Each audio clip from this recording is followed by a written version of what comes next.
SoundStripe.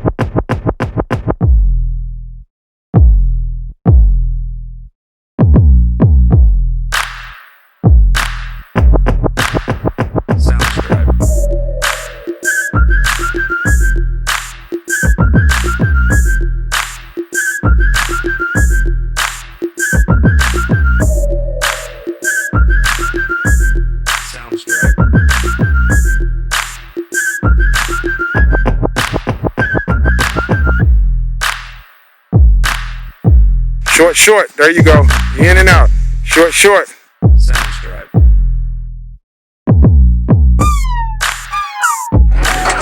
There you go. There you go. There you go. Second place ain't nowhere new. Second place ain't nowhere new.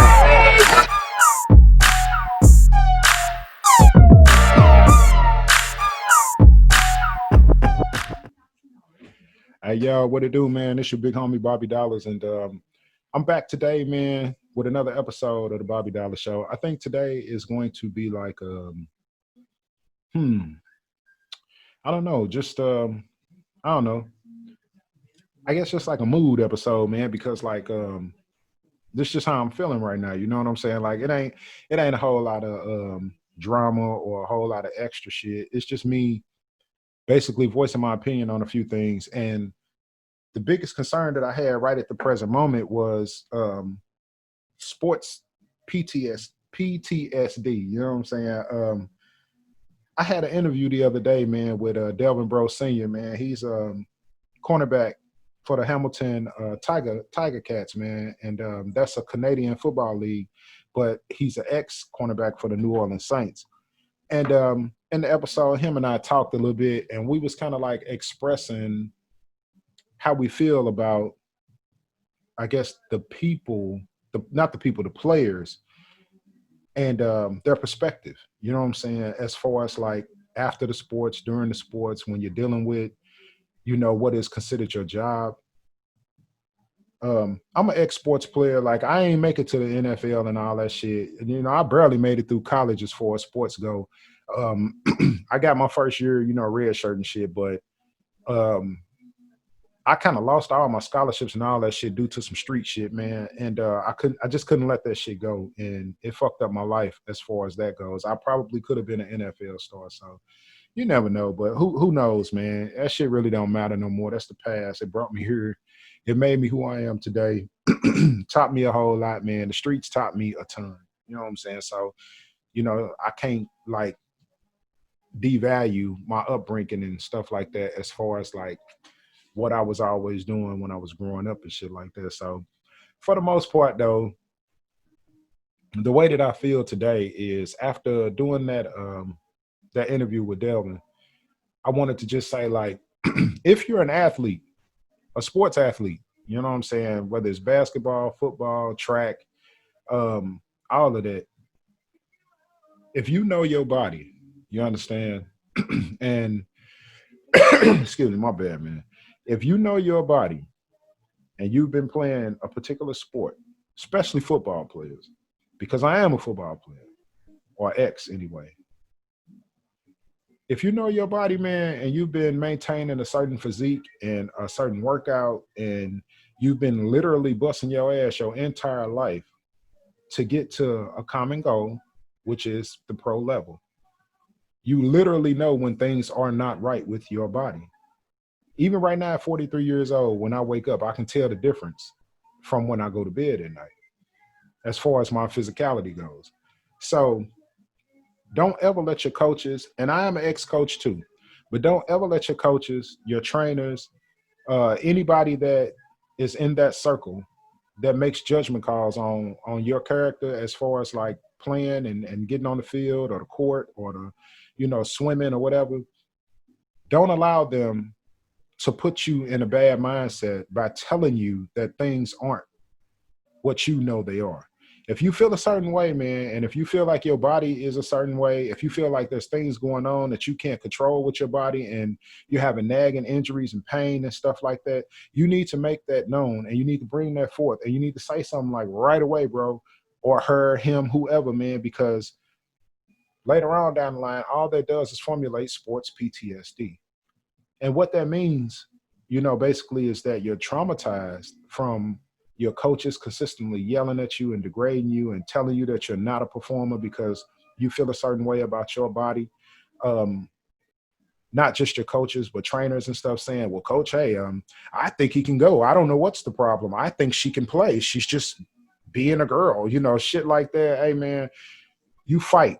You understand what I'm saying? Because if you don't, it can cause, a mental depression. It can fuck with your mental health, man, and have you drinking and smoking weed.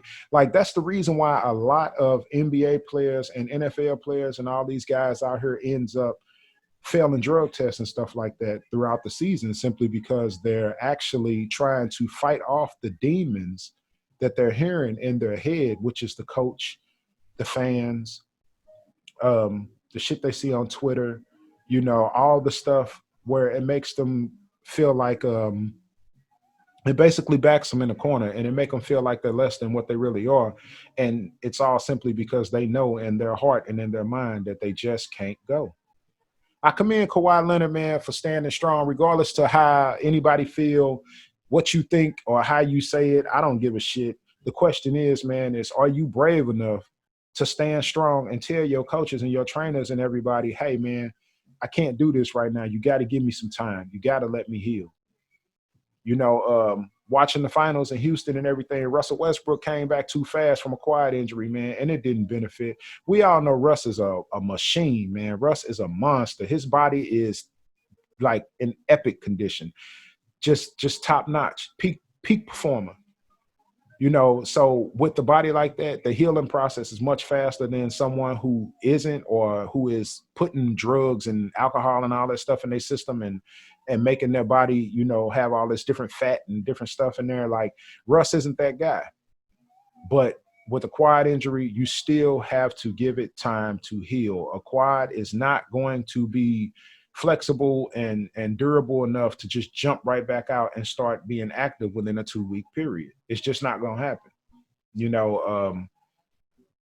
When I was coaching, and I used to coach the kids, like the little kids, the small kids, we never had nurses on the sideline. We never had physical trainers and stuff like that. So I took it upon myself to take a class at Esquire Sports Medicine. It was in Maplewood, Missouri, off a street called Bellevue. I don't know if it's still there or not, but I took a small class, man, during the sports area, during my sports time. I used to do a whole lot of work with Glacier Clinics too, man. They used to email me and send me stuff and send me to football camps and stuff like that. Just basically so that I could learn and provide for the kids. And when I did the stuff with Esquire Medicine, I learned a ton about the human body and, how performers work and stuff like that. So whenever we had injuries and things like that on the sideline with my teams, I would always run to them. Thank God, because he always got my back. I always had a team nurse, like some mom or somebody that, was in the hospital, in the medical field, who actually was a practitioner or a nurse or some sort. And they always jumped down with me and would help me out. And they would always tell me, I don't know how you know this, but you knew what you were doing.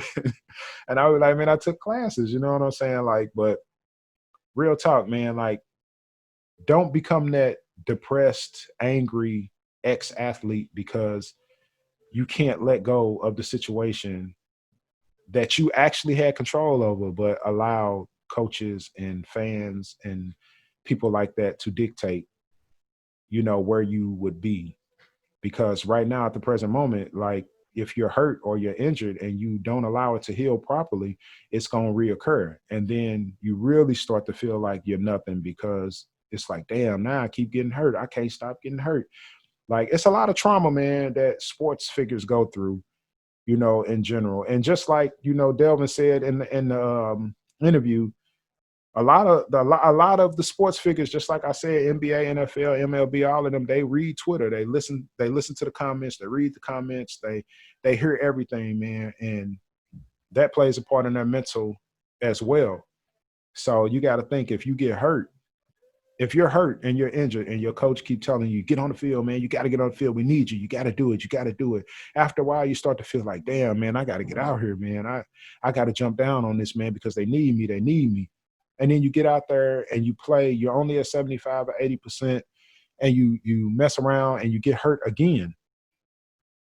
And then it's bad. You need to stop. You need to recuperate. You need therapy. This is not going to work. But now you're still hearing, you gave up on us, bro. I can't believe you, man. That little bitty injury, that little bitty, and it don't be a little bitty injury. It'd be something that you can feel and you have to deal with physically. And it really weighs on your mind. It really, really weighs on your mind. So how in the hell is it okay, to feel like you didn't play your part or you didn't do your job on the field, because a person said that you should have got back out there and you knew you were injured, you knew you were hurt. Like I said, that's what causes the PTSD, man, because you can't get it out your mind. You can't stop replaying it. That big game that you guys lost because you weren't playing, because you felt like you were hurt and they said you weren't, but you knew you were, and now it's completely your fault.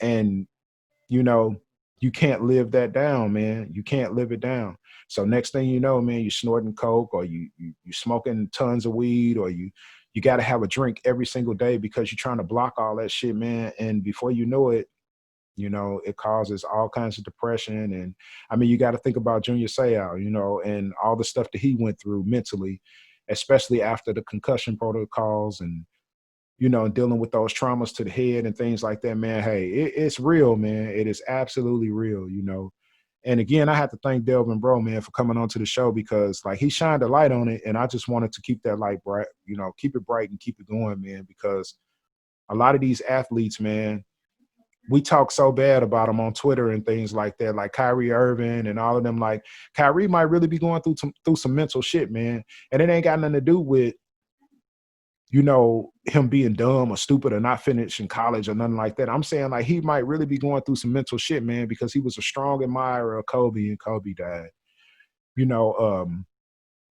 He has his beliefs on the world, and all that kind of stuff. And basically just got ripped to shreds by people on Twitter and everything because he voiced his opinion on his beliefs. Like, how do you ask somebody their opinion and then they speak and then you just dog them out, just treat them like complete trash? Like, come on, man. Like, that kind of shit causes trauma. So I don't blame him for backing down for a while and leaving social media and everything. And then when he comes back, he says something else and everybody's still stuck on the fact that he made a comment last time, and damn, here we go. You know what I'm saying? They back on him again and going off again, So yeah, I absolutely understand it, man. And I really believe that KD actually suffered sports PTSD after he left Oklahoma City, because he knew what he did was complete business. He was doing whatever it was to better himself, which nobody knocked that, but it was the way he left and everything that caused the conflict for him. And I think after a while it weighed on him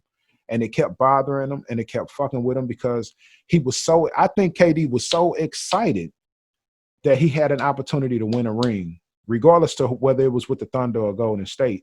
I think he was so excited that he made all the wrong moves due to his age and his celebrity and all of that kind of stuff. Like, I think it all played a part. Like, his stature and his age played a huge part. Like, once you're young, but you're famous and you're huge and you're big, sometimes you feel like the world owe you. You don't owe them shit. So maybe he felt like, I need to make this move. And he just didn't think about all the extras and the consequences and all that. And maybe because he was such a likable character for so long, it caused a breakdown in his head to know that people hated him just for doing something that he felt like was better in himself.